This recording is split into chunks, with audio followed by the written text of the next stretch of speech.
Agar tidak tersandung kasus mafia tanah, Kepala Kejaksaan Negeri Kota Prabu Muli, Roy Riyadi, mengingatkan para camat di Kota Prabu Muli untuk tidak sembarangan tanda tangan surat sertifikat apapun. Ada pihak ketiga lah yang masuk misalnya.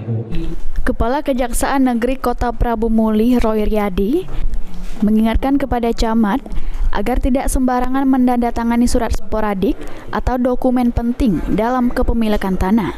Menurutnya, surat sporadik tersebut bisa dijadikan dasar riwayat tanah untuk mengurus sertifikat. Roy Riyadi yang menjadi narasumber dalam acara sosialisasi pencegahan kasus pertahanan yang diselenggarakan oleh BPN Prabu Muli beberapa waktu yang lalu menyampaikan, seorang camat harus cermat dan jangan sampai menandatangani surat sporadik tanpa uji ke lapangan dan tidak mengetahui pihak-pihak batas tanah. Kalau masalah camatnya menandatangani surat sporadik itu tanpa mengetes atau menguji ke lapangan, tanpa mengetahui pihak-pihak batas tanah segala macam, tentu jadi persoalan. Jadi tentang ini nanti kan ada masyarakat yang memang sudah menguasai puluhan tahun merasa dirugikan.